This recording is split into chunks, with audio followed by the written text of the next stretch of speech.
Alhamdulillahi hamdan katsiran tayyiban mubarakan fi mubarakan alaihi kama yuhibbu rabbuna wa yarda. Wa ashhadu an la ilaha illallah wahdahu la syarika lah wa ashhadu anna Muhammadan abduhu wa rasuluh salawatu rabbi wa salamu alaihi wa ala alihi wa ashabihi wa man sara ala nahjihi wa istanna bi sunnatihi ila yaumiddin. Alhamdulillah, kita memuji syukur kehadirat Allah Azza wa Jal. Kembali kita melanjutkan kajian membaca kitab Bulughul Maram dalam suasana luring, luar jaringan. Dan jamaah juga bisa mengikuti secara daring. Untuk yang telah mendapatkan undangan nanti bisa bergabung di Zoom. Dan yang tidak bisa atau tidak mendapatkan undangan bisa mengikuti melalui ANB Channel. Semoga Allah Subhanahu wa taala memberkahi apa yang kita lakukan dan semoga Allah segera mengangkat wabah yang dialami oleh umat manusia saat ini. Amin. Kita akan membaca bab al-hassu 'alal khusyu'i fis shalah. Bab tentang motivasi untuk khusyuk dalam salat. Seperti yang kita pahami bahwa Allah Subhanahu wa taala tidak hanya mencatat bagian dari lahiriah dari amal para hamba, namun Allah juga mencatat bagian batinnya.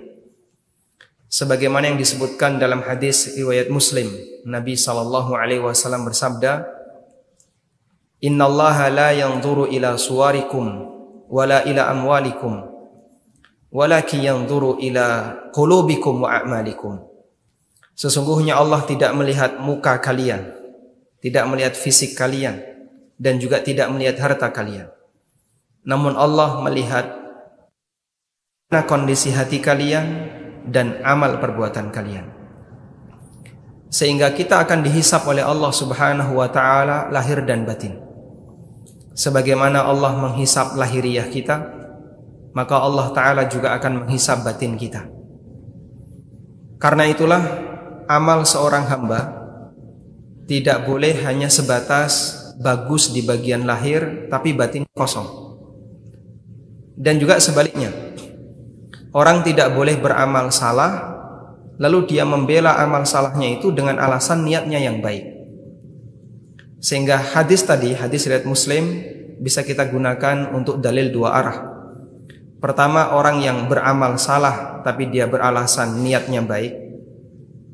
Yang kedua, orang yang beramal lahir tapi tidak memperhatikan batin. Ada banyak orang yang ketika berbuat salah dalam ibadah, ketika diingatkan, "Bapak, ibadah seperti ini keliru, nggak boleh, salah, menyalahi aturan." Dia kadang komentar, "Yang penting kan niat saya baik." Orang yang mengingatkan ini tidak berurusan dengan niat Anda. Dia berurusan dengan lahiriah. Karena menilai itu hanya bisa bagian lahiriah, tidak bisa batin. Masalah batin urusan dia dengan Allah Subhanahu wa taala. Tapi kalau menilai lahir sesama manusia diperbolehkan. Makanya ada peran amar ma'ruf nahi mungkar. Nabi SAW pernah melihat ada orang yang sholatnya salah dan beliau minta ulangi. Sholli fa innaka lam tusalli. Ulangi sholatmu karena sholatmu tadi batal. Hudzaifah ibn Yaman juga pernah melihat ada orang yang sholatnya salah, lalu ditanya, "Sudah berapa lama kau sholat semacam ini?" Kemudian orang itu menjawab, "Arba'ina sana," selama 40 tahun. Lalu kata Hudzaifah, "Lau mutta ala hadza, mutta ala ghairi millati Muhammadin sallallahu alaihi wasallam." Kalau kamu mati dalam kondisi sholatmu salah seperti ini, kamu mati di luar agama Muhammad sallallahu alaihi wasallam karena sholatnya ngawur. Dan kasusnya adalah orang yang sholatnya sangat cepat, tidak tumaknina, sehingga dia tidak menyempurnakan rukuk dan sujudnya. Orang ini beralasan dengan hatinya, padahal mengingatkan sesuatu itu tidak berkaitan dengan urusan batin. Saya menilai orang yang amalnya salah, masalah batinnya, niatnya baik ataukah benar, itu urusan dia dengan Allah Subhanahu wa taala. Kepentingan kita adalah bagian lahiriah Anda keliru, karena itu harus dibenahi. Sebaliknya, banyak di antara kita ketika beramal terutama amal yang lebih bermodal kepada gerakan dan bacaan, kadang hanya lebih memperhatikan kondisi luar. Dan itu pun kadang tidak sempurna. Batinnya tidak dipikirkan, sehingga batin melayang kemana-mana. Bahkan terutama hati kita, Masya Allah ya, ada di dapur, ada di warung, ada di kantor, atau ada di tempat-tempat yang lainnya, sehingga batin tidak membersamai fisik. Jamaah yang dimuliakan Allah Ta'ala, apapun itu, ini adalah sebuah kesalahan. Kemudian kita akan membahas apa itu khusyuk dalam sholat. Khusyuk secara bahasa artinya adalah tenang dan tunduk. Allah menyebutkan kata khusyuk secara bahasa ini di surat Thaha. Allah berfirman, wa khasya'atil aswatu lirrahman fala tasma'u illa hamsa. Dan suara itu khusyuk di hadapan Ar-Rahman, di hadapan Allah Ta'ala. Fala tasma'u illa hamsa. Tidak ada yang terdengar selain hamsa, selain hanya bunyi bisikan-bisikan saja. Ayat ini berbicara tentang kondisi manusia ketika di padang mahsyar. Bapak Ibu bisa bayangkan 1.000 orang dikumpulkan dalam satu masjid. Minta mereka untuk diam dalam waktu 5 menit. Diam, kompak diam 5 menit. Mungkin akan sangat sulit. Ada suara belakang, suara lagi. Sehingga orang dalam jumlah 1.000, dalam jumlah banyak ketika dikumpulkan, disuruh bareng diam dalam rentang waktu tertentu, itu sangat sulit. Apalagi kalau satu stadion. Apalagi kalau jumlahnya jauh lebih banyak. Anda bisa bayangkan manusia pertama sampai terakhir plus jinnya dikumpulkan jadi satu di padang mahsyar. Betapa ramainya, karena jumlahnya sangat banyak. Tapi ternyata bayangan kita barangkali meleset, karena Allah tegaskan dalam Al-Quran bahwa mereka tidak mengeluarkan suara apapun selain hamsa, yang itu diterjemahkan sebagai suara seperti orang bisikan, seperti orang berbisik, disebabkan karena gerakan yang dilakukan oleh para hamba ketika itu. Wa khasya'atil aswatu lirrahman fala tasma'u illa hamsa. Suara itu tunduk di hadapan Ar-Rahman, di hadapan Allah Ta'ala, sehingga tidak terdengar kecuali hanya bisikan saja. Ini makna khusyuk secara bahasa. Dan makna khusyuk secara istilah juga tidak jauh dari ini, yaitu tunduk di hadapan Allah Subhanahu wa Ta'ala karena fokus mengerjakan, fokus memikirkan apa yang sedang dikerjakan oleh seorang hamba. Sehingga khusyuk dalam sholat berarti dia fokus terhadap sholatnya. Khusyuk ketika membaca Quran berarti dia fokus dengan ayat yang dia baca. Khusyuk ketika berzikir berarti dia fokus dengan bacaan-bacaan kalimat thayyibah yang dia ucapkan, dan seterusnya. Karena orang ketika fokus, maka dia akan tenang, fokus dengan perbuatan yang sedang dia lakukan. Jamaah yang dimuliakan Allah Subhanahu wa Ta'ala, saya ingin menarik satu kasus dulu. Kita akan membandingkan bagaimana kondisi sholatnya Nabi SAW dengan sholat kita. Perbandingan sederhana saja, meskipun ini tidak bisa dibandingkan ya. Sangat jauh ya, ibarat bumi dan langit. Nabi SAW pernah selesai sholat, lalu beliau melepas bajunya, kemudian diserahkan ke istrinya. Kembalikan ini ke Abu Jahm. Wa'tinihi bi ambijaniyah. Dan tolong mintakan ganti baju ambijaniyah. Baju ambijaniyah itu polos, tidak ada lurik-luriknya. Jadi Nabi SAW memerintahkan kepada istrinya, kepada keluarganya, kembalikan baju yang berlurik ini. Baju beliau ada luriknya, hadiah dari Abu Jahm. Lalu oleh Rasulullah SAW beliau minta tolong ini dikembalikan, ganti dengan baju ambijaniyah yang polos. Fa innaha alhatni anifan, karena luriknya itu telah menggangguku saat aku sholat. Masya Allah ya. Sajadah Bapak penuh dengan batik ya. Itu ada juga kan gambarnya. Nah, sama ya. Hampir semua baju kita ada lurik, ada batik, kotak, yang putih di belakang. Insyaallah yang putih. Karyawan ya. Karyawan. Tayyib. Nabi SAW terganggu dengan lurik yang ada di baju itu. Padahal kita ketika sholat, sajadah penuh dengan warna-warni, kita nggak merasa terganggu. Betul nggak Pak? Apakah berarti sholat kita lebih berkualitas dibanding sholat beliau? Subhanallah. Kenapa kita tidak terganggu dengan baju kotak-kotak, dengan sajadah yang penuh warna?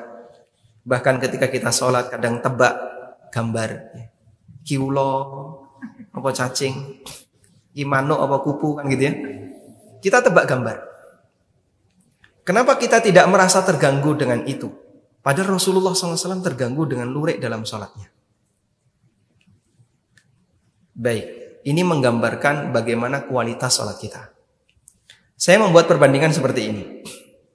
Bapak Ibu, kalau sedang baca berita di WA, Anda baca berita di WA, di sebuah kafe yang ribut, penuh banyak orang, plus musiknya kencang, terganggu nggak? Anda baca berita di WA, terganggu tidak? Saya yakin tidak. Anda tetap bisa menikmati. Kenapa Anda tidak terganggu ketika membaca berita dalam suasana penuh dengan keramaian? Karena Anda tidak memiliki kepentingan yang banyak ketika baca berita ini. Salah pun tidak apa-apa gitu. Ibaratnya cuman scanning saja, sehingga nggak dong juga nggak apa-apa. Cuman hiburan saja. Lain halnya kalau Bapak Ibu sedang mengerjakan kalkulus 3 untuk kenaikan semester. Kalau nggak lulus, nanti ngulang tahun depan. Di suasana penuh dengan keramaian, terganggu nggak? Terganggu. Kenapa? Saya butuh fokus lebih. Makanya sebenarnya aktivitas manusia itu ada aktivitas yang butuh konsentrasi maksimal, dan ada aktivitas yang ringan, nggak butuh konsentrasi maksimal. Sehingga untuk aktivitas yang butuh konsentrasi maksimal, orang itu nggak bisa mengerjakannya dalam suasana penuh gangguan. Ketika dia kerjakan dalam suasana penuh gangguan, potensi salahnya besar. Makanya sebagai bentuk penghargaan kita terhadap orang yang sedang ujian, kan kadang dikasih pengumuman, harap tenang, ada ujian. Sehingga yang lain tolong yang tidak berkepentingan, yang tidak butuh konsentrasi, tenang. Kalau ada konser musik, di sampingnya ada orang sedang ujian, kira-kira diapain? Ini akan dipindah. Tolong hentikan, jangan di sini. Ini sedang ada ujian, kampus sedang ujian. Nanti konsernya begitu kampus sudah selesai ujian baru dibuka, mungkin seperti itu. Karena kita butuh konsentrasi yang lebih. Tayyib. Nah, seperti itulah kira-kira Rasulullah SAW ketika sholat. Beliau ketika sholat itu berusaha konsentrasi maksimal sampai lurik saja itu ganggu, Pak. Sampai keberadaan lurik di baju. Saya tidak bilang batik ya, karena baju yang dikasih Abu Jaham itu baju yang ada garis-garisnya. Itu cuma lurik, bukan batik. Lebih ramai mana? Ramai batik. Ini cuma lurik. Itu beliau terganggu karena beliau konsentrasi maksimal. Kenapa kita tidak terganggu dengan aneka warna yang ada di sekitar kita pada saat kita sholat? Karena kita nggak konsentrasi ketika sholat. Jadi kita menganggap remeh sholat kita. Kita menganggap bahwasanya sholat kita itu sholat yang yang penting menggugurkan kewajiban, yang penting ikut sholat jamaah. Masalah batinnya sama sekali nggak kepikiran. Sehingga ada gangguan, nggak ada gangguan, baik kita sama saja. Kalau seperti ini yang terjadi jamaah, maka sangat sulit bagi kita untuk belajar khusyuk. Karena kita memang sudah sengaja tidak ada keinginan untuk khusyuk. Beda kalau orang sudah punya keinginan kuat, pokoknya sholat saya harus sholat yang khusyuk. Maka dia akan berusaha untuk fokus sebisa mungkin, jangan sampai ada potensi gangguan, dan seterusnya. Karena itulah, orang ketika khusyuk dalam sholat tidak hanya sebatas bermodal. Tidak hanya sebatas bermodal bagaimana melakukan gerakan yang benar, tapi dia juga butuh modal tekad. Dari awal dia punya niat, sholat saya harus sholat yang khusyuk. Ada satu riwayat bahwa Nabi SAW sebelum memulai sholat, beliau berpesan kepada para sahabat, makmumnya, "Shallu sholata muwaddi'." Sholatlah kalian sebagaimana sholatnya orang yang mau mati. Bayangkan kamu setelah ini ditembak. Begitu salam, kamu langsung dieksekusi. Bayangkan seperti itu. Kalau orang membayangkan seperti itu dari awal, artinya dia punya persiapan batin. Saya harus khusyuk dalam sholat. Sehingga dia akan berusaha untuk fokus-fokusnya. Makanya ketika ada potensi gangguan, dia merasa terganggu. Tapi kalau dia kualitas sholatnya seperti baca berita, lalu ada gangguan di sekitarnya dia tidak merasa, ya seperti itulah kualitas sholat yang kita kerjakan. Sehingga adanya potensi gangguan itu menyebabkan kita tidak merasa terganggu. Batin kita hilang, tidak ada dalam jiwa kita. Padahal jamaah yang dimuliakan Allah Subhanahu wa taala, khusyuk inilah yang menjadi penentu kualitas pahala sholat seorang hamba. Ibnu Abbas radhiyallahu anhu pernah mengatakan, "Innal 'abda la yuktabu min salatihi illa ma aqala minha." Seorang hamba tidak mendapatkan pahala dari sholatnya selain apa yang terpikirkan dalam dirinya. Sehingga kalau batinnya melayang kemana-mana, bisa dipahami ya, fisik ada di masjid tapi batinnya kemana-mana kan mungkin ya. Mungkin. Fisiknya di masjid tapi mungkin hatinya sudah ada di warung. Hatinya ada di rumah, hatinya ada di kantor, hatinya memikirkan sesuatu. Bahkan begini, kita kalau sholat itu seolah menjadi orang yang sangat sibuk. Sehingga di tengah sholat kita itu sambil merencanakan kegiatan apa yang setelah ini akan saya kerjakan. Betul Pak? Setelah ini, oh iya, jadi kelingan ya. Sing mau kira-kira ra kelingan malah kelingan. Aku durung ini ya, durung ini. Habis ini, Masya Allah. Jadi kita menjadi orang yang saking sibuknya sampai rencana kegiatan itu sudah kita atur di tengah kita sedang sholat. Ya. Dan itu bagian dari gangguan setan. Sehingga kata Ibnu Abbas, beliau mengingatkan, seorang hamba tidak akan mendapatkan pahala dari sholat yang dia kerjakan kecuali apa yang dia pikirkan dari sholatnya. Makanya kalau kita memikirkan yang lain, ya sudah, tidak ada nilai pahalanya. Tidak ada nilai pahala itu bukan berarti tidak sah ya. Ada dua yang perlu dibedakan antara sah dengan berpahala. Kalau sah itu menggugurkan tanggung jawab. Jika itu sholat wajib berarti menggugurkan kewajiban. Jika itu sholat sunnah berarti menggugurkan tanggung jawab yang hukumnya sunnah. Kalau berpahala berarti diterima oleh Allah dan dikasih pahala. Dan itu tidak ada yang tahu kecuali Allah. Namun salah satu di antara syaratnya untuk sholat agar bisa berpahala adalah orang itu memikirkan sholatnya. Nabi SAW juga menyebutkan dalam hadis dari Ammar bin Yasir radhiyallahu anhu, Rasulullah SAW bersabda, "Innar rajula la yansarifu wa ma kutiba lahu illa ushru salatihi tus'uha thumunuha subu'uha sudusuha khumusuha rubu'uha thulusuha nisfuha." Ada orang yang selesai sholat namun dia tidak mendapatkan pahala dari sholatnya kecuali 1/10 dari sholatnya, 1/9, 1/8, 1/7, 1/6, 1/1 sampai setengahnya. Sehingga ada orang yang selesai sholat cuma dapat pahala 1/10 sholatnya. Dan angka ini tentu saja bukan pembatasan. Artinya tergantung dari kualitas sholat seorang hamba. Semakin tidak berkualitas, maka nilai pahalanya semakin kecil jemaah. Mungkin ada yang cuma dapat 1/1000. Mungkin ada yang lebih dari itu, 1/30.000, 1/sekian-puluh-ribu. Sehingga sangat disayangkan, barangkali ada orang yang lelah dalam sholat, tapi ternyata dia tidak mendapatkan pahala yang banyak dari sholatnya. Tayyib. Kembali kepada masalah kualitas batin seorang hamba ketika mengerjakan sholat. Dan Imam An-Nawawi menukil adanya ijma' ulama tentang penekanan untuk khusyuk dalam sholat. Sebagian ulama menilai hukumnya wajib, sebagaimana kata Al-Ghazali dan juga keterangan Al-Qurtubi dalam tafsirnya. Sehingga khusyuk dalam sholat adalah sebuah keharusan. Kesimpulannya, wallahu ta'ala alam, mengenai hukum khusyuk dalam sholat itu ada dua.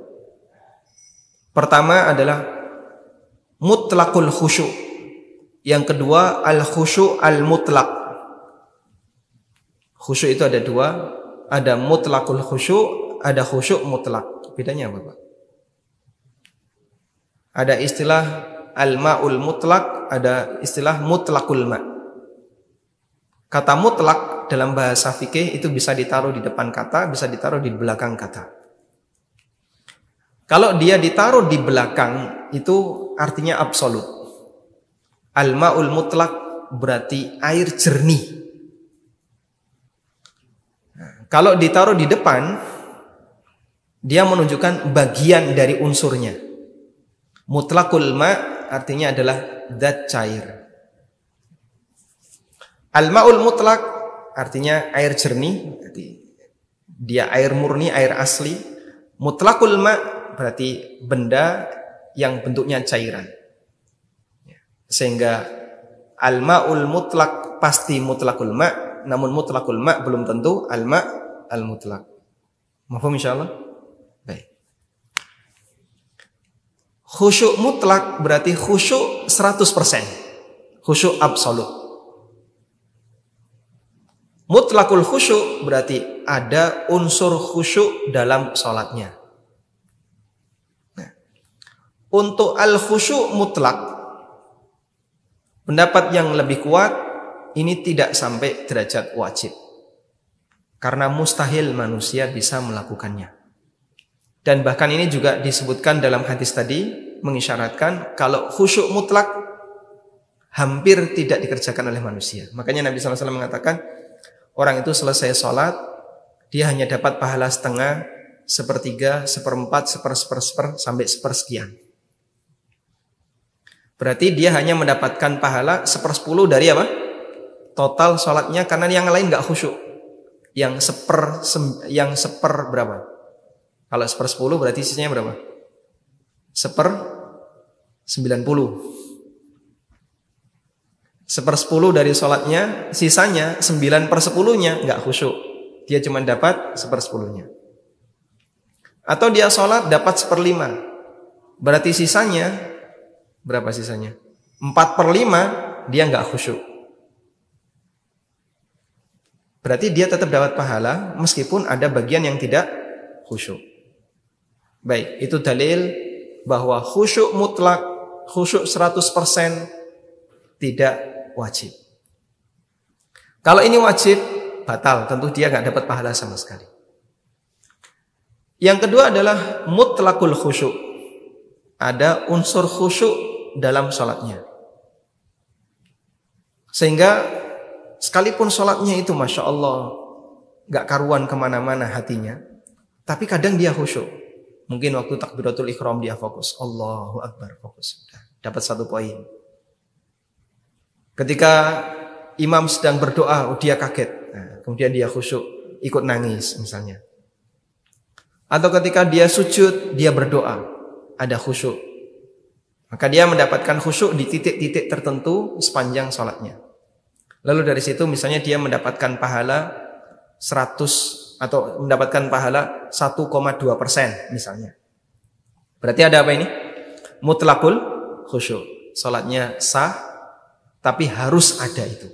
Kalau tidak ada, sholatnya batal. Sehingga mutlakul khusyuk hukumnya wajib, jika tidak ada, sholatnya batal. Karena itu kalau ada orang yang sholat tidak khusyuk sama sekali, sholatnya batal. Apa dalilnya? Nabi SAW bersabda dalam hadis riwayat Bukhari Muslim, la salata bihadratit ta'am wala huwa yudafi'uhul akhbathan. Tidak ada salat ketika orang sedang menahan keinginan untuk buang air besar maupun kecil, atau ketika makanan sudah dihidangkan sementara dia lapar dan ingin makan, sehingga kepikiran dalam dirinya ketika salat ingin segera melepas tanggung jawab atau ingin segera makan. Wallahu ta'ala. Tayyib, ini sedikit muqaddimah terkait masalah khusyuk dan gitu. Sampai jam 1 sih? Sampai jam 1? Jam 1 lewat. Nah. Kita lanjutkan sedikit. Nah. Jadi tadi kita telah membedakan antara mutlaqul khusyuk dengan khusyuk al-mutlaq. Kalau mutlaqul khusyuk wajib, kalau khusyuk al-mutlaq ini tidak wajib. Dengan dalil Nabi SAW menyebutkan bahwa orang tetap dapat pahala sekalipun ketika sholat dia hanya mendapatkan khusyuk sekian persen, 50%, 40% dan seterusnya. Dan khusyuk ini merupakan sifat yang pertama kali diangkat oleh Allah dari para hambanya. Sebagaimana disebutkan dalam hadis Abu Darda radhiyallahu anhu, Rasulullah sallallahu alaihi wasallam pernah bersabda, "Awwalu syai'in yurfa'u min hadhil ummati al-khusyu'u hatta la tura fiha khashi'an." Bagian pertama yang diangkat dari umat ini adalah khusyuk, sehingga sampai kalian tidak melihat adanya khusyuk dilakukan oleh manusia. Dan nampaknya itu terbukti, kita bisa saksikan kualitas sholat para hamba dari generasi ke generasi terjadi penurunan. Sehingga kita bisa saksikan orang ketika sholat hampir dia tidak memikirkan isi sholatnya. Dia lebih banyak melayang kemana-mana. Ada juga yang dia ketika sholat dia nggak tahu harus mikir apa. Sehingga kadang dia mikir seolah-olah di depan Ka'bah, bayangannya ini Ka'bah. Makanya kadang di mihrab dikasih apa? Gambar pintu Ka'bah atau dikasih kiswah. Dan Allah Subhanahu wa taala memberikan balasan bagi orang yang khusyuk. Qad aflahal mu'minun alladzina hum fi salatihim khashi'un. Sungguh beruntung orang yang beriman, yaitu orang yang mereka khusyuk dalam salatnya. Yang kata para ulama, jika Allah menyebutkan balasan, lalu setelah itu Allah menyebutkan amalan yang menjadi alasan balasan itu, fayakunu hadhil amal illatan lima qablahu. Maka amal itu merupakan illah terhadap balasan yang dijanjikan oleh Allah Subhanahu wa taala. Sehingga orang mukmin akan mendapatkan keberuntungan apabila dia khusyuk dalam salatnya. Baik. Dan kita belum membahas apa yang harus kita pikirkan agar kita bisa khusyuk dalam salat. Insyaallah akan kita kupas di pertemuan berikutnya. Plus kita akan membaca keterangan yang disampaikan oleh Ibnu Qayyim rahimahullah terkait pembagian kualitas para hamba ketika mengerjakan sholat di hadapan Allah Subhanahu wa taala. Wallahu taala alam, demikian sebagai pengantar, dan semoga apa yang kita pelajari ini bermanfaat. Wassallallahu ala nabiyyina Muhammadin wa ala alihi wa sahbihi wa sallam. Wa akhiru da'wana alhamdulillahi rabbil alamin. Subhanakallahumma wa bihamdika asyhadu an la ilaha illa anta astaghfiruka wa atubu ilaik. Wassalamualaikum warahmatullahi wabarakatuh.